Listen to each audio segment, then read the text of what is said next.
E o tema de hoje está sendo tratado assim com aquela sujeirinha jogada debaixo do tapete, sabe? Um verdadeiro serviço pela metade. O Brasil tem o maior contingente de domésticas do planeta, onde a informalidade resiste e é alta, chegando a 70%. E se prepara para fazer uma verdadeira limpeza nas condições para lá de precárias para regulamentar e melhorar a situação dos trabalhadores. Muitas expectativas e dúvidas envolvem a proposta de emenda à Constituição das Domésticas, que gerou polêmica nesses últimos meses. Então, para ouvir os lados dessa história, eu convido a ministra do Tribunal Superior do Trabalho, Delaide Miranda Arantes, esta bonitinha que está no seu vídeo, a perita da Organização Internacional do Trabalho e professora da PUC São Paulo, Carla Tereza Martins, e o presidente da ONG Doméstica Legal, Mário Avelino. Muito obrigado por terem vindo, tão elegantes. Obrigado de coração. Vamos ver aonde vai nos levar este papo. Vou começar com a dona Delaide, que sabe quão duro é esse trabalho. E, na sua opinião, o PEC já abrange todos os direitos, quer dizer, eventualmente todos os direitos que um trabalhador doméstico deve ter, ou algumas coisas ainda precisam ser revistas? A PEC das domésticas, ela traz, digamos, uma certa igualdade para os trabalhadores domésticos, mas ainda não é a completa igualdade. Porque, digamos assim, a plena igualdade dos trabalhadores domésticos com os urbanos e rurais somente ocorreria com a aplicação a eles de todos os direitos da CLT e todos os da Constituição. Ainda não é isso que está acontecendo agora com a emenda 72. Mas eu considero que toda conquista, todo avanço, ele realmente tem uma certa gradação e considero satisfatório para esse momento, para implementar a igualdade, a PEC das domésticas. Doutora Carla, uma empresa precisa ter um mínimo de funcionários para disponibilizar os mesmos direitos que a PEC cobra por um único empregador e um único empregado. Até que ponto a gente pode colocar no mesmo patamar uma empresa de grande, de médio, pequeno porte e um simples empregador? Então, Rony, na verdade, eu acho que a colocação é válida, né? Essa discussão vem sendo tratada aí. A empresa não é a empresa, agora você não gera lucro. Não. Mas, de toda forma, nós temos os direitos trabalhistas assegurados para qualquer pessoa, para qualquer trabalhador, independentemente de quem seja o empregador. Eu posso ser um empregador, pessoa física, né? Uma pessoa que tem lá um escritóriozinho de contabilidade, uma pessoa que tem um escritóriozinho pequeno de advocacia, um médico, e serão empregadores que têm que assegurar aos seus empregados os direitos que a legislação coloca para todo mundo.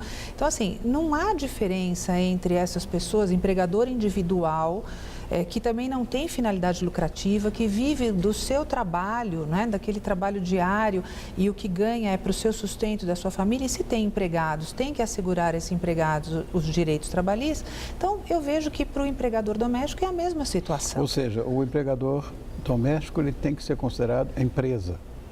Na verdade, não considerado empresa, mas alguém que... Porque a legislação trabalhista, ela é muito clara. O empregador pode ser pessoa jurídica, pessoa física, com ou sem finalidade lucrativa. Então, não é a finalidade lucrativa e não é ser uma pessoa jurídica que vai caracterizar alguém como empregador, né? Mas o fato de ter pessoas trabalhando para si com as características de empregado, subordinação, pessoalidade, a continuidade do trabalho. Eu não acho muito correto unificar tudo, até porque mesmo no pequeno escritório de contabilidade, ele vai ter uma receita. Quem trabalha, quem emprega e mora numa casa, tem receita nenhuma, pelo contrário, só paga. Sei lá, é uma visão. O fato de eu trabalhar com comunicação me faz levar esses questionamentos, porque as pessoas me pegam na rua e quando sabem que tem esse texto aqui, aí a coisa piora. Saiu uma pesquisa do IBOPE em que a população toda estava a favor disso e tal. com quem eu conversei, de A a Z, ninguém estava a favor de coisa nenhuma. Bom, até bem que a gente sai na rua, pergunta para todo mundo é a favor da pena de morte.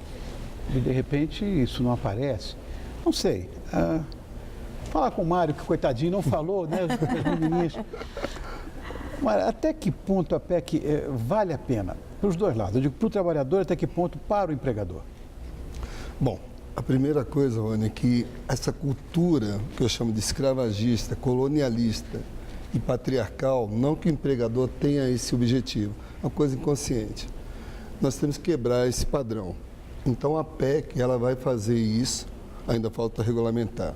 Agora, para o trabalhador é incontestável, quer dizer, o que é bom para ele, porque vai, como a doutora Adelaide falou, praticamente igualá-lo, mas em direitos que são direitos justos, jornada de trabalho, hora extra, etc.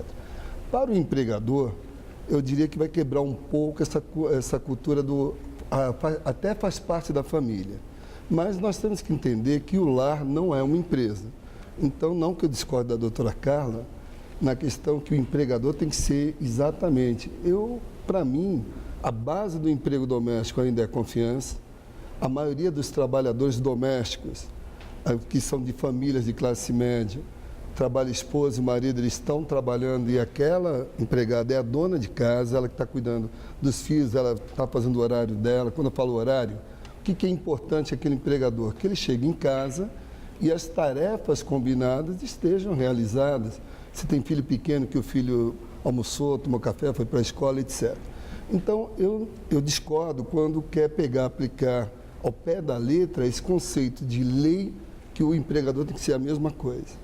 Eu acho que temos que respeitar a característica do lar, porque o lar é o lugar de descanso, é o lugar... Eu não posso transformar minha casa em uma empresa, que agora vou pôr lá um relógio de ponto, digital, vou ficar na neurose, a preocupação se amanhã ela vai entrar com uma ação na justiça. Quer dizer, eu tenho que assinar carteira, teria que ter um contrato transparente com todas as tarefas, horário, e cumpri-los.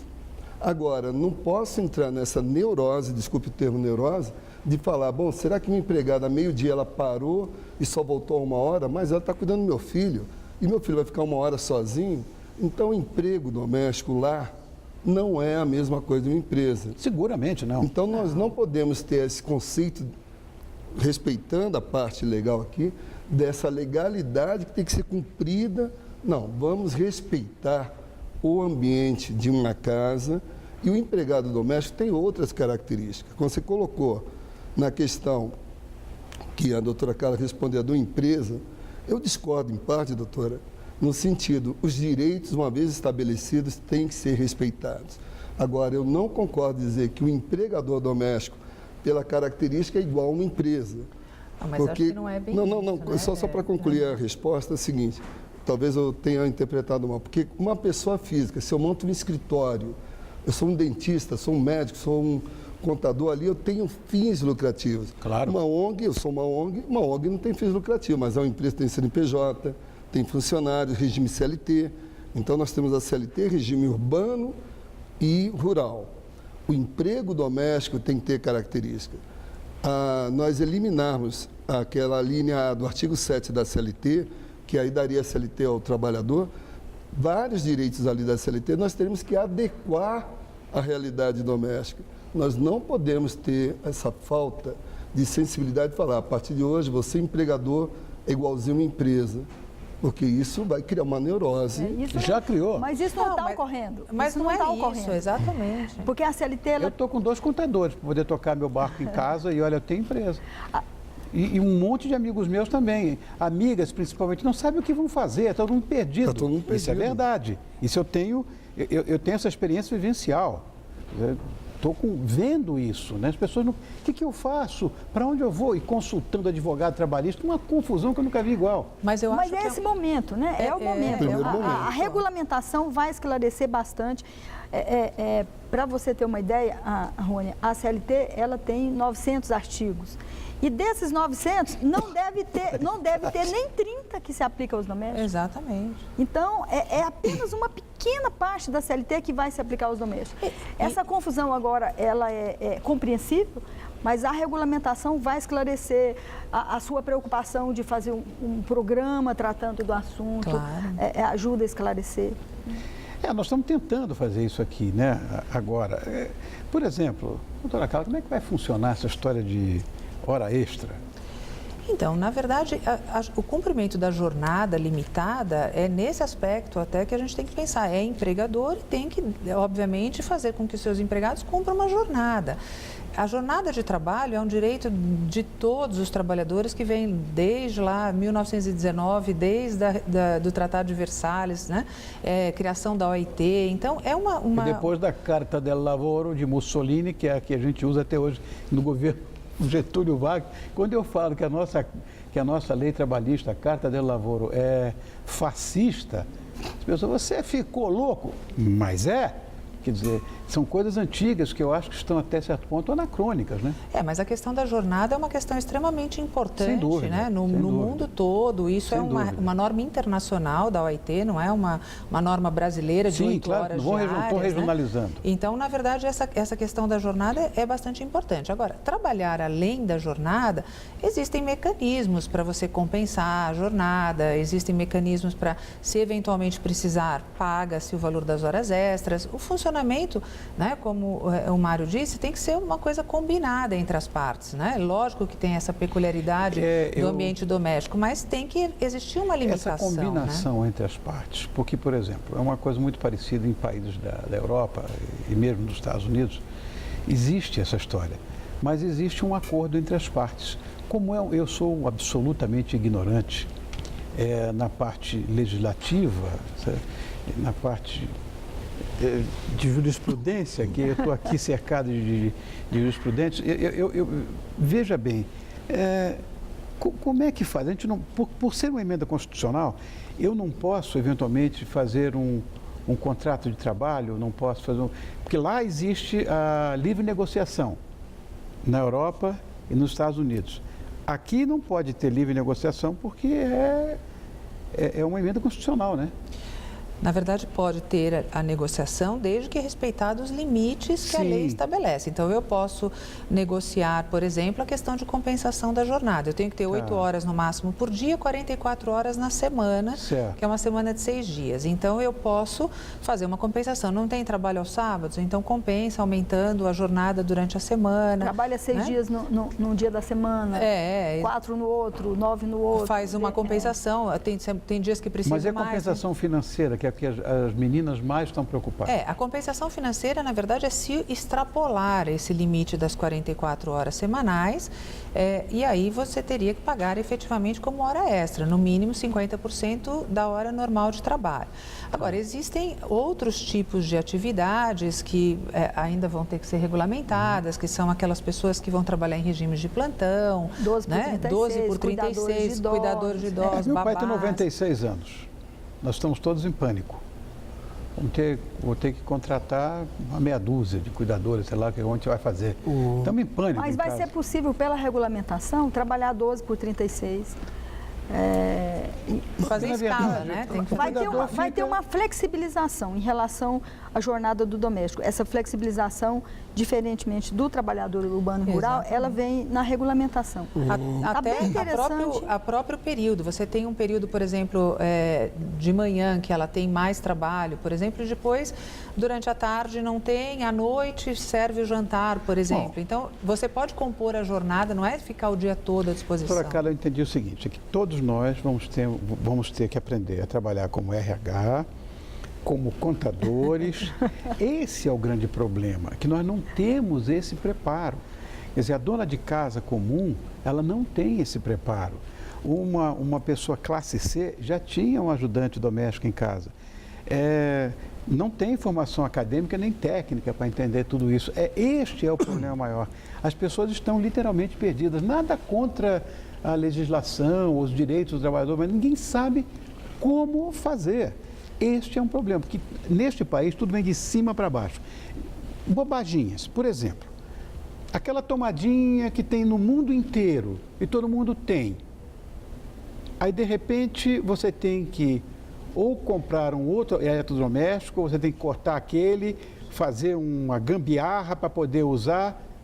Se não é para ter choque, para não ter problema, gente, agora que vai ter. Mas vem de cima para baixo, ninguém fica sabendo de nada, não há uma consulta, é tudo de cima para baixo, a gente não aprende nada. Quando vê, está com uma bomba na mão explodindo, uma banana de dinamite na mão. Esse é o problema que eu acho maior. Rony, deixa eu fazer uma observação.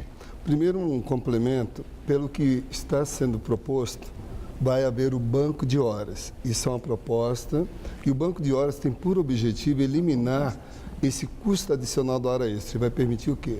E durante um período, de repente, aquelas horas adicionais, o empregador, em comum acordo com a empregada, compense, ou seja, com folgas, ou possa até estender o número de dias de férias, ou, de repente, se ela faltar sem uma falta justificada, ou chegar mais tarde ou mais cedo. Então, isso é um fato importante, que o grande medo dos empregadores é esse custo da hora extra. Só para ter uma referência, o telespectador. Se uma empregada todo dia fizer uma hora extra, vamos pegar 22 dias úteis como referência, isso vai onerar na média, estou falando já com férias, 13º, 25% a mais. Exemplo, se eu pago 1.000, esses 1.000 vai ser mais 250.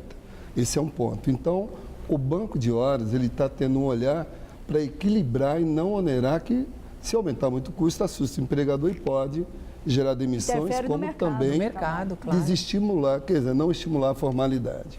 É verdade que foram despedidas 481 mil? Não. Deixa eu te fazer uma colocação. Ninguém tem a informação hoje correta se houve, por enquanto, demissões, a gente ouve falar. Nós vamos ter esse mês essa informação correta. Por quê? Tá. A Previdência Social, que recebe o recolhimento do INSS, ela vai ter o recolhimento do mês de maio. Então, especula-se muito. Eu mesmo, como ONG, nós fizemos um estudo, uma pesquisa com 2.700 empregadores formais, isso entre novembro do ano passado e janeiro, e fizemos duas perguntas. A primeira, se a PEC for regulamentada do jeito que está, isso estamos falando em novembro, qual vai ser a sua reação? E a resposta foi assim, meio violenta. 81% desse universo falou que demitiria por uma diarista, o que não é realidade. Porque quem tem uma criança pequena, como não é uma creche cara ainda, ou uma pessoa idosa, depende. Então, estimamos que 40% poderia ocorrer. E fizemos uma segunda pergunta. E se a PEC for aprovada do jeito que está e houver a desoneração de custo do empregador, onde basicamente tem duas propostas. A primeira, usando o modelo que o governo fez com o microempreendedor, que reduziu o INSS de 11 para 5, a gente propõe que o empregador reduza-se de 12 para 4. Sobra 8, 8 vai cobrir a obrigatoriedade do fundo. E no projeto está sendo reduzido. Está sendo reduzido. De 12 para 8, o que nós não consideramos ainda insuficiente, doutora. Por quê? Porque essa redução vai evitar que quem já assina a carteira demita, mas não está estimulando a grande massa informal. Hoje são 5 milhões de trabalhadores sem carteira assinada para 6 milhões e 600. Precisa incentivar, né? Então, nós temos que estimular essa grande massa informal a assinar carteira. Só há direito para quem tem carteira assinada. Então, temos que criar estímulo, como o governo fez com todo o segmento econômico. Desonerou a folha de pagamento das empresas, reduziu o IPI de carro, objetivando o quê? Evitar demissões, criar mais empregos. E aí vem a pergunta, por que o empregador doméstico ele continua sendo excluído? Porque a cultura escravagista, me parece, que está saindo do próprio Poder Executivo, que não aceita a redução. Então é estranho, olha, 6 milhões e 600 mil trabalhadores. Se nós colocarmos 3 dependentes para cada um, temos 20 milhões de brasileiros. E eu estive numa audiência no Ministério da Fazenda e perguntei, por que o empregador não pode ter desoneração? Resposta de um diretor, é que ele não é um segmento econômico. E eu respondi, espera aí, você está me dizendo que quando 20 milhões de pessoas compram um pãozinho que tem IPI, tem ICM, ICMS, gera toda uma cadeia produtiva, isso não gera economia? Ah, não é bem assim. Então, Como é que é, então? Não, para eles, governo pode desonerar todo mundo. Agora, empregador doméstico, emprego doméstico, continua na cultura escravagista e discriminado. Eu acho mas o isso governo- uma falácia, essa não, mas história dessa visão escravagista. Não, mas o governo está fazendo, está Doutora, disposto, hoje, a abrir mão de algum... abrir mão, sim, de algum valor de recolhimento. Agora, eu gostaria, Rony, assim, de rapidamente falar um pouco sobre a observação que você fez de vir de cima para baixo, né? Nós temos um histórico de trabalho doméstico no Brasil muito preocupante. Em 43, a CLT está completando 70 anos esse ano, em 73... Em 43, os trabalhadores domésticos foram excluídos completamente da CLT, só veio uma lei conferindo alguns direitos em 72, quer dizer, 29 anos depois. Sim. A Constituição de 88 também excluiu os trabalhadores domésticos e em 2011 a Organização Internacional do Trabalho aprovou uma convenção, a 189, que ainda não foi ratificado pelo Brasil, e só agora veio essa lei conferindo essa igualdade que nós chamamos de igualdade desigual. Então, é um caminhar muito lento e que acho que nós, cidadãos, precisamos nos esforçar para que essa lei seja cumprida, porque é muito importante, é uma categoria de trabalhadores muito grande, no Brasil são 7 milhões e 200, 14 milhões e 200 na América Latina, 53 milhões no mundo. Então, acho que esse olhar, digamos, para o trabalhador doméstico, eu li um artigo no Estadão, antes da emenda constitucional sair, de que esse era o fim de uma atividade profissional. Quer dizer, como nós conhecemos, da forma ortodoxa que nós conhecemos, o trabalhador que trabalha na nossa casa, que tem uma suíte tamanho desse estúdio quase, com TV a cabo, com geladeirazinha, minibar, com internet, uma suíte bacana, com banheiro bonito, com carpetado, enfim, com cama de grife, com lençol de grife. Isso é como eu faço na minha casa. E de repente a coisa muda de uma maneira, chamam de escravagismo isso. De fato, eu não consegui entender. A minha babá está viva até hoje, é minha mãezona. Quer dizer, não entendo isso. Imagina, a babá do meu pai foi minha babá também. Rony, parente da gente. Mas essa situação é uma situação, quem tem uma visão desse tipo, e tenho certeza que você e outras pessoas, muitas outras, né, como nós, cumprimos, sempre pagamos os direitos, sempre respeitamos. Lógico, isso para nós, a lei não vai ter qualquer diferença, Rony. Mas essa não é a realidade agora não é das a várias regiões do Brasil. Da maior parte dos trabalhadores. Entendi, essa que é a questão. Entendi, né? A questão de que eu sou caipira da cidade, eu penso, não tenho essa visão. Rony, complementando a doutora Carla, são dados do IBGE, que anualmente faz uma pesquisa, que é a PNAD, Pesquisa Nacional de Amostra por Domicílio. De acordo com a PNAD de 2011, há 35 mil mulheres nesse país que trabalham pela troca de moradia, alimentação, vestuário. 35 mil. Nós temos... Isso é um horror. Nós temos 2 milhões e 100 mil mulheres ganhando até, não falei meio, até meio salário mínimo e trabalhando 58 horas por semana. Carga horária na região norte e nordeste é 58 a 56. Nós temos 67 mil crianças com idade até 14 anos essa que é a questão. Trabalhando no emprego doméstico. Falei com idade até 14 anos. 67 mil. Nós temos, desde 2008, é proibido no Brasil menor de 18 anos no emprego doméstico. Ainda há 170 mil arredondando, adolescentes com idade de 15 a 17. E nós temos ainda quase mais 1 milhão de domésticos ganhando entre mais de meio a 1. Então, na realidade, uma minoria, que é 1,5 milhão hoje do doméstico que tem carteira assinada, tem hoje no mínimo o salário mínimo. Então, a gente acha que na grande capital, a gente fala isso não existe. Existe, são dados de um órgão competente, com respeitabilidade, que fez pesquisa. Nós estamos falando de milhões de trabalhadores. E com recorte de gênero e raça. 92% são mulheres e mais de 60% são mulheres negras. É que a gente ficou olhando muito para o nosso umbigo, né? Exatamente. Então, o problema é muito mais amplo e essa modificação toda vem num momento muito importante, a discussão é muito importante e as pessoas que estão com receio, mas que têm uma cultura já de respeito aos direitos, respeito ao ser humano, para essas pessoas não vai ter problema, Rony. Você não vai ter problema na sua casa, muitas pessoas não vão ter problema. Por quê? Porque tem o respeito ao ser humano que trabalha, né? E que, portanto, vai assegurar um salário digno, condições dignas de trabalho. Lógico. Então, não vai ter problema. Agora, a repercussão Só que eu tenho que aprender RH e tenho que aprender a ser contador. Aí tem um dado que não precisa, não. É muito simples, Rony, não é uma coisa complicada. Eu acho que A regulamentação vai esclarecer muita coisa. Não, mas aí, desculpa eu cortar, doutora, existe um ponto que o Rony falou e isso é uma realidade. A rotina de um empregador doméstico para cumprir as obrigações trabalhistas é igualzinho a de uma empresa, com exceção que uma vez por ano o empregador doméstico não tem a RAIS, que é uma obrigação de uma empresa, e o CAGED. Tirando isso, doutor, é a mesma rotina. E aí, mas tem que ter recibo, tem que ter os pagamentos mas o que eu quero dizer é o seguinte, de contribuição previdenciária. Sim, doutora Carla, mas eu quero dizer o seguinte, vamos lá, empregador agora tem que pegar, se houver hora extra, tem que pegar, calcular a hora extra, sobre a hora extra, repouso semanal remunerado, isso incide em fundo de garantia, INSS, segurança de trabalho. Estou perdido, mas pelo amor de Deus. Aí isso vai entrar como média para cálculo de férias, 13º aviso prévio. Não é bem assim. Mas o que eu quero dizer que é importante ao telespectador...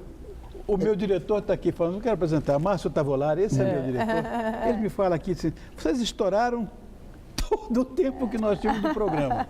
Vamos combinar voltar a esse assunto? Porque isso num papo desse a gente não vai conseguir. Com o maior prazer. Com o maior prazer. Posso contar? Pode contar, com o maior prazer. Muito, muito, muito obrigado. Eu quero agradecer muito, primeiro, a presença da ministra do TST, que é Adelaide Miranda Arantes. Obrigado. Tão bonitinha, não parece nem ministra. E da perita da Organização Internacional do Trabalho, a doutora Carla Tereza Martins. Muito bonita. Obrigada. E do presidente da ONG Doméstica Legal, Mário Avelino. Eu que agradeço. Ou não? Claro. Está combinado, Obrigado. Então, da gente se encontrar? Com certeza. prazer. Com prazer. Muito obrigado por terem vindo. E, debater